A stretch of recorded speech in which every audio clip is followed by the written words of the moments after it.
La arena todavía está caliente por el sol cuando la oscuridad empieza a caer. Pero no es la noche lo que cambia el aire, es otra cosa. Un silencio pesado desciende sobre ese pedazo de desierto, como si el mundo estuviera conteniendo la respiración. Desde lo alto de una pequeña elevación, ves el mar. No azul, no calmado. Un mar oscuro, espeso, como si protegiera un secreto enterrado en el fondo del tiempo. Las olas golpean con fuerza, pero por alguna razón tienes la extraña sensación de que eso no es solo agua moviéndose. Es como si el mar estuviera reaccionando a algo que aún no ocurrió, como si reconociera un instante que se está acercando. Y entonces, detrás de ti, el sonido distante de pasos, cientos de ellos, aplastando la arena al mismo tiempo. Es un pueblo entero movido por la urgencia, por la huida, por el miedo a algo más grande que ellos. Un pueblo que no sabe exactamente qué espera encontrar, pero sabe que no puede regresar. Y frente a ti, ese mar que parece imposible de cruzar. Esta es la escena que millones conocen por la narrativa religiosa, pero existe algo que casi nadie percibe. Ese momento, visto de cerca, con ojos científicos, revela un fenómeno tan extraordinario que incluso investigadores modernos quedaron desconcertados cuando comenzaron a entender lo que podría haber sucedido allí. Porque, por más impresionante que parezca, existen mecanismos reales en la naturaleza capaces de mover aguas enteras, hacerlas retroceder, moldearlas, abrir caminos donde antes solo había profundidad. No es magia, no es fantasía. Es ciencia, pero de un tipo tan raro, tan preciso, tan improbable, que casi parece un milagro disfrazado de evento geofísico. Imagina el aire cambiando de densidad, no solo una brisa común, sino una fuerza atmosférica masiva, impulsada por patrones que se forman cuando calor, rotación terrestre y presión se alinean con precisión matemática. Un viento que no sopla solo en la superficie, sino que actúa como una pared empujando toneladas de agua, desplazándolas lejos. Este fenómeno existe, tiene nombre, y la primera vez que lo entiendes, sientes como si accedieras a algo prohibido, como si abrieras una puerta escondida detrás del texto de historias antiguas. Se llama Wind Set Down. Muy pocas personas han oído ese nombre, y menos aún comprenden lo que realmente puede hacer. Este fenómeno ocurre cuando vientos fuertes y constantes soplan, no por minutos, sino por horas, a veces días, siempre en la misma dirección, empujando el agua de forma horizontal. A diferencia de lo que crea las olas, este viento no genera superficies agitadas, literalmente mueve el cuerpo de agua. Toma un lago, una bahía, incluso un brazo de mar, y empuja kilómetros cúbicos de agua lejos, exponiendo áreas que normalmente estarían sumergidas. No es teoría, ha sido registrado varias veces, y cada registro hace que el evento del Mar Rojo parezca menos imposible, menos distante, más increíblemente plausible. En 1882, en el lago Mansala, en Egipto, vientos intensos desplazaron el agua de tal forma que partes del fondo del lago quedaron completamente expuestas, permitiendo cruzarlo a pie. En 1946, investigadores observaron un efecto similar en el lago Erie, en América del Norte. El viento sopló con tanta fuerza y consistencia que el agua fue empujada hacia un lado del lago, dejando el otro casi seco. Y hay fotos, hay mediciones, hay cálculos. La ciencia no solo observó este fenómeno, también consiguió recrearlo en modelos matemáticos.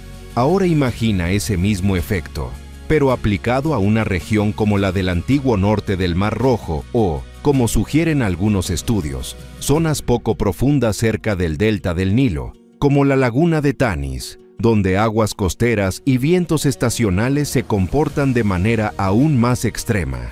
En 2010, un grupo de físicos y oceanógrafos de la Universidad de Colorado y del Centro Nacional de Investigación Atmosférica modeló exactamente eso.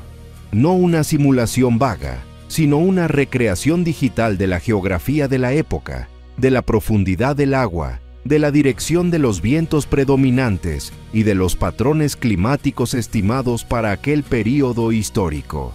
El resultado: bajo condiciones específicas e increíblemente raras, vientos fuertes provenientes del este podrían, sí, empujar el agua lo suficiente como para abrir un corredor de tierra firme de hasta 4 kilómetros de extensión y más de 3 metros de profundidad expuesta.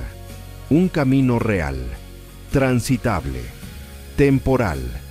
Y aquí está el detalle que hace todo esto aún más impresionante. Ese corredor no se mantendría estable para siempre. Cuando el viento se detuviera, el agua regresaría con violencia, llenándolo todo rápidamente, exactamente como se describe en la narrativa que millones conocen. La ciencia describe un efecto físico, la tradición describe una experiencia vivida, y cuando colocas ambas cosas lado a lado, la línea entre ellas empieza a desaparecer de una forma casi incómoda.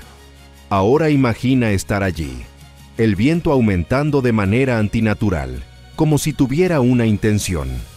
El agua comenzando a retroceder, primero unos metros, luego decenas, luego cientos, el suelo emergiendo, no seco y limpio, sino lodoso, irregular, lleno de marcas de vida marina que nunca deberían estar expuestas al sol. La sal cubriendo la superficie como un polvo blanco, un corredor formándose ante los ojos de personas que jamás habían visto algo siquiera parecido. Una mezcla de terror y maravilla.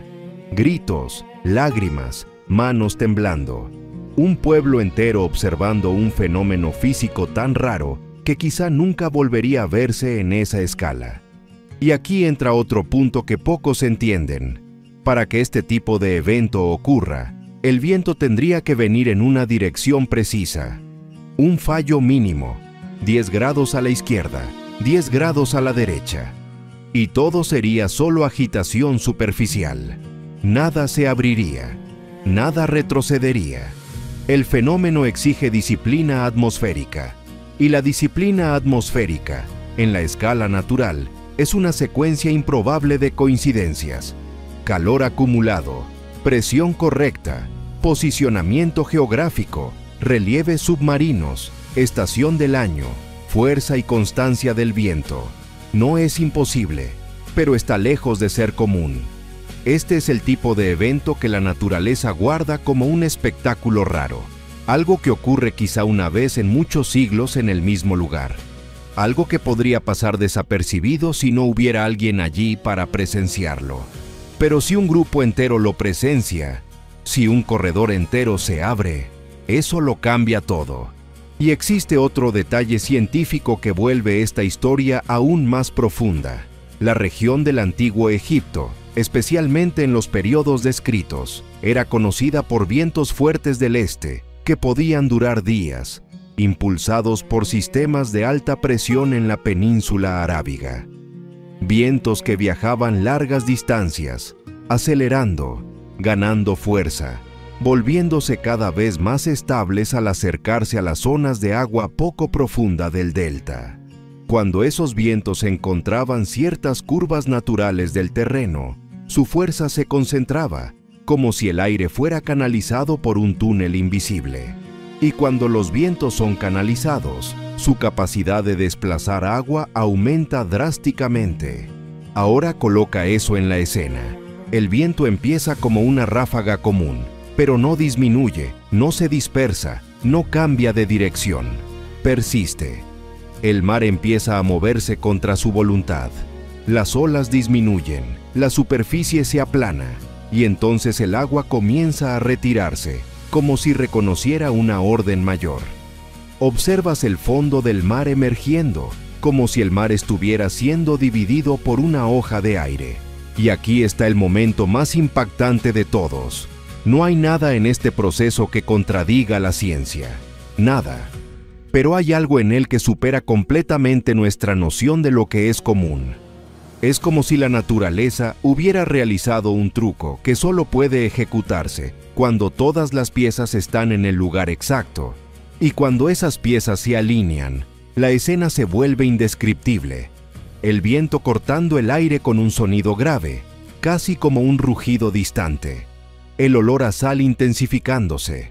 El agua huyendo hacia los lados como animales en pánico.